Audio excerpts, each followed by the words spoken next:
Ciao, ciao, Sfima, salut tout le monde. Aujourd'hui, vidéo sur le fameux pont Pelješki most, donc le fameux pont de Croatie dont je vous ai parlé, notamment dans la vidéo sur la Bosnie-Herzégovine, une des dernières vidéos.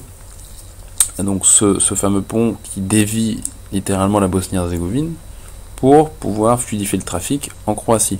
Alors, c'est un pont qui est une très bonne nouvelle pour le Monténégro, pour la Croatie et pour la région, parce que on va éviter des problèmes de trafic qu'on avait avant. Alors je vous montrerai la carte pour que vous compreniez bien les enjeux au niveau de la circulation des touristes notamment.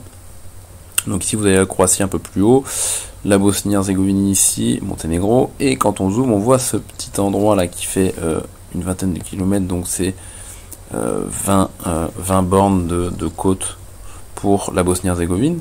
Donc jusqu'à maintenant, on arrivait par ici et on avait donc un poste de frontière ici à traverser, puis un autre pour ressortir, mais du coup dans les deux sens, on avait des bouchons monstres en saison, en haute saison au niveau tourisme, donc c'était catastrophique. Et donc la situation était ennuyante, déjà pour cette partie de la côte en Bosnie, où beaucoup de gens traversaient sans s'arrêter aussi. Donc ça donnait beaucoup de trafic, mais on avait également un problème pour la Croatie là, pour le coup, c'est que quand on regarde cette carte, on voit que la Croatie était, en l'occurrence pour Dubrovnik, totalement enclavée entre le Monténégro et la Bosnie-Herzégovine. Donc tout ça était des problèmes qui n'existaient pas sous la Yougoslavie, puisque c'était le même pays. Donc évidemment, il n'y avait pas ces questions-là. Mais on voit que aujourd'hui, les frontières, c'est plus des emmerdes qu'autre chose. En réalité, dans ce contexte régional.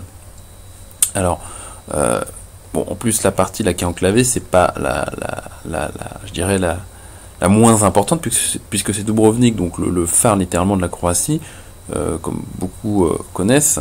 Alors, évidemment, avec tous les gens qui regardent Game of Thrones, truc que j'ai jamais regardé et qui m'a jamais intéressé, mais je veux dire, je peux comprendre qu'il y a des gens qui regardent des séries. À cause de cette série, tout le monde veut venir à Dubrovnik aussi à cause de ça. Donc tout ça n'aide pas à fluidifier la circulation et à éviter le tourisme de masse, évidemment, dans cette partie-là.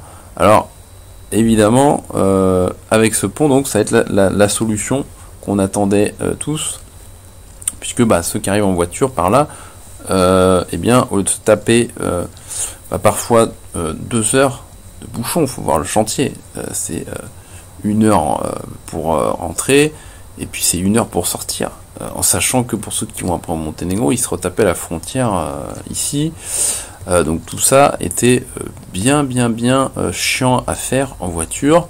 Donc là on va se retrouver donc avec une solution ici, avec le pont donc qui va traverser cette partie de la côte vers la presqu'île ici, qui ensuite va rejoindre donc une route qui vous ramène tout simplement sur la suite de la côte principale de la Croatie, et voilà, ça va fluidifier dans les deux sens le trafic.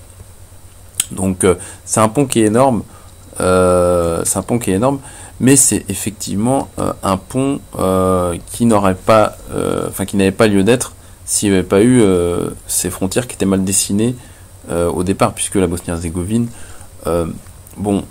administrativement sous la Yougoslavie, on a donné une autonomie à ce pays maintenant, mais à l'époque, ces 20 km ne posaient aucun souci dans, je dirais, la structure du territoire. Une fois l'indépendance du pays, ça a créé donc ce problème de circulation qui date donc de... maintenant ça fait quasiment 30 ans que c'est le merdier, quoi.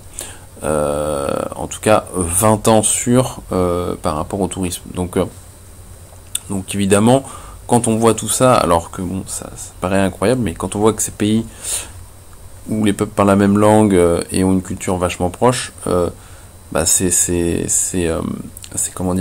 frontières là ont créé donc voilà ce pont en réalité, et donc on voit un petit peu ce que la politique peut créer comme source de pollution dans le monde, avec un exemple ici concret qui est une catastrophe écologique, je veux dire, ce pont n'a pas lieu d'être à la base.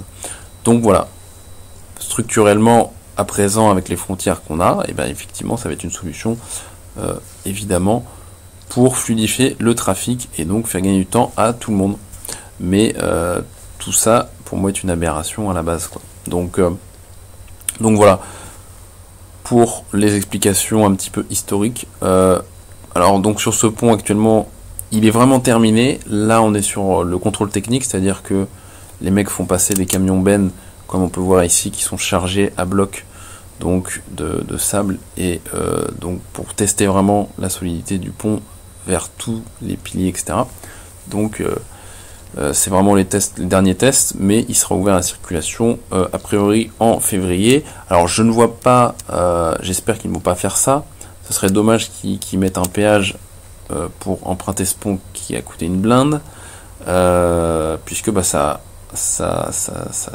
voudrait dire qu'il faudrait s'arrêter pour payer un prix et donc refaire le même phénomène que les frontières.